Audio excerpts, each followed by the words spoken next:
दोस्तों नमस्कार। आप लोग कैसे हैं? आशा करते हैं सभी मस्त होंगे, खुश होंगे। तो आइए दोस्तों, हिंदी व्याकरण में आज हम जो हमारे 6 समास थे, अव्ययीभाव समास, तत्पुरुष समास, कर्मधारय समास, द्विगु समास, द्वंद्व समास और बहुब्रीहि समास, आपको एक एक करके हमने सारी वीडियो में बताया। आज हम पढ़ेंगे उन समासों में जो अंतर होता है उनके बारे में। जैसे कि पहला है कर्मधारय और बहुब्रीहि समास में अंतर।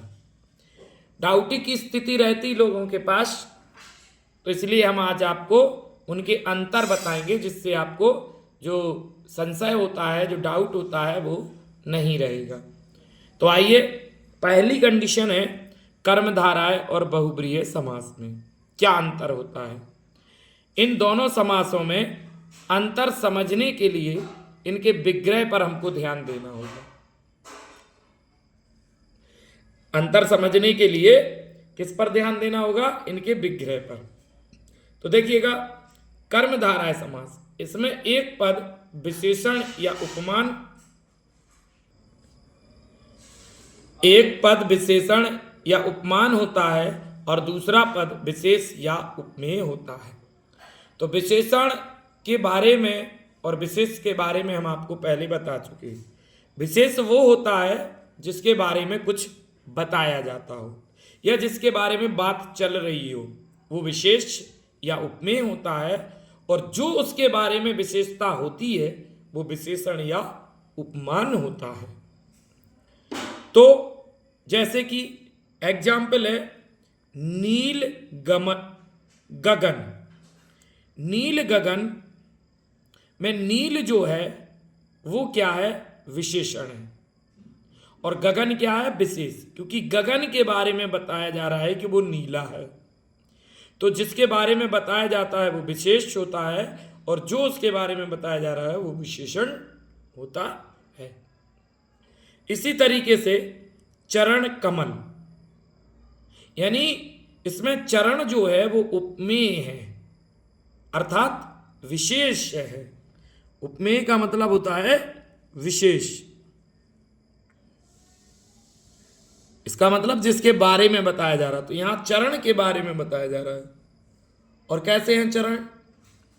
कमल के समान, अर्थात उपमान है, यानी विशेषण है। तो यहां पर चरण जो है उपमेय या विशेषण विशेष है, जिसके बारे में बताया जा रहा है, और कमल उपमान है या विशेषण है। तो एक बात तो ये समझ में आ गई कि कर्मधारय में विशेष और विशेषण का बोध होता है।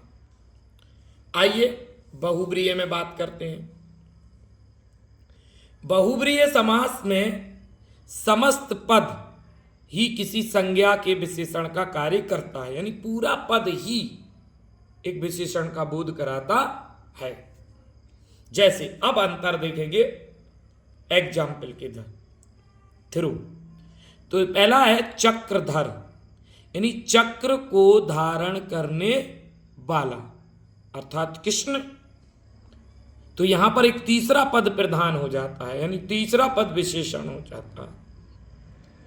तो जब तीसरा पद आ जाता है तो होता है कौन सा समास? बहुब्रीहि। नीलकंठ, नीला है जो कंठ, यानी कंठ कैसा है? नीला। इसमें विशेष क्या है? आपका कंठ, और विशेषण क्या है? नीला। तो कर्मधारय हो गया। इसी तरीके से नीलकंठ, देखिएगा नीला है कंठ जिसका, अर्थात अब जो है एक तीसरे पद की ओर ये जो है आपका इशारा करता है। तो नीला है कंठ जिसका शिव, अर्थात तीसरा पद आया, तो बहुब्रीहि होगा। इसी तरीके से लंबोदर, यानी मोटे पेट वाला। मोटे पेट वाला मतलब मोटा है जिसका पेट, तो यहां पर कर्मधारय होगा, क्योंकि पेट की विशेषता क्या है? मोटा। और एक लंबोदर में लंबा है जिसका उदर, अर्थात गणेश, यानी तीसरा पद। तो ये अंतर होता है। तो ये अंतर हम विग्रह के माध्यम से समझ सकते हैं। इसी तरीके से द्विगु और बहुब्रीहि समास में अंतर देखते हैं। द्विगु समास का पहला पद संख्यावाचक विशेषण होता है, पहला पद संख्यावाचक और दूसरा पद विशेष होता है, जबकि बहुब्रीहि समास में समस्त पद ही विशेषण का कार्य करता है। ऊपर अभी आपको बताया, जैसे कि चतुर्भुज, चार भुजाओं का समूह, देखिएगा चार भुजाओं का एक समूह बन रहा है, द्विगु है, और चार हैं भुजाएं जिसकी, अर्थात अब एक तीसरे पद की बात आ रही, किसकी, तो वो बहुब्रीहि होगा। तो विग्रह से स्पष्ट होगा कि कौन सा किसमें क्या समास है। पंचवटी, पांच बटों का समाहार, अर्थात द्विगु हो गया, और पांच बटों से घिरा स्थान, अर्थात पंचवटी या बाग, तो ये बहुब्रीहि हो गया। इसी तरीके से 10 आनन, 10 है आनन का, 10 आनन का समूह यानी 10 सिरों का समूह, तो द्विगु, और 10 आनन है जिसके, ये बहुब्रीहि, मतलब 10 है जिसके आनन अर्थात रावण, तो ये बहुब्रीहि समास हो गया। तो हम विग्रह के माध्यम से स्पष्ट कर सकते हैं कि किसमें कौन सा समास है। तो दोस्तों अगला है द्विगु और कर्मधाराएं में अंतर। तो ये देखिए, द्विगु का पहला पद हमेशा संख्यावाची विशेषण होता है और दूसरे पद में गिनती बताता है, अर्थात वह समूह का बोध करता है, जबकि कर्मधाराएं का एक पद विशेषण होने पर भी संख्यावाचक कभी नहीं होता। द्विगु का पहला पद विशेषण बनकर प्रयोग में आता है, जबकि कर्मधाराएं में कोई भी पद दूसरे पद का विशेषण नहीं होता। तो आप एक अंतर समझिए कि द्विगु का पहला पद हमेशा संख्यावाची होगा और कर्मधाराएं में विशेष और विशेषण का बोध होगा। एग्जाम्पल से समझते हैं, जैसे कि देखिएगा, नव रत्न यानी 9 रत्नों का समूह द्विगु हो गया। चतुर्वर्ण, 4 वर्णों का समूह द्विगु हो गया। पुरुषोत्तम, पुरुषों में जो उत्तम है, अर्थात कर्मधाराएं हो गया। पुरुषोत्तम यानी पुरुष जो उत्तम है वो कर्मधारा। और रक्तोत्पल, रक्त है जो उत्पल, कर्मधारा है। तो ये आप विग्रह से आप समझेंगे। देखिए इसमें संख्यावाची शब्द नहीं आया, लेकिन इनमें संख्यावाची शब्द आया है। अब दोस्तों देखिए संधि और समास में अंतर। संधि क्या होती है और समास क्या होती है। तो संधि में वर्णों का मेल होता है दोस्तों, किसका, वर्णों का, जबकि समास में शब्दों का मेल, 2 या 2 से अधिक शब्दों का मेल होता है। और संधि में 2 वर्णों का मेल होता है। दूसरा, संधि में वर्णों के योग से वर्ण परिवर्तन हो जाता है, यानी 2 शब्द वर्ण मिलेंगे तो एक तीसरा वर्ण बनता है, जबकि समास में ऐसा कुछ नहीं होता।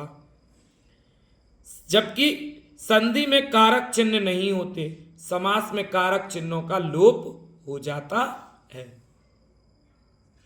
संधि के तोड़ने को विग्रह, संधि के तोड़ने को संधि विग्रह कहते हैं, जबकि समास के पदों को तोड़ने को समास विग्रह या व्यास कहते हैं।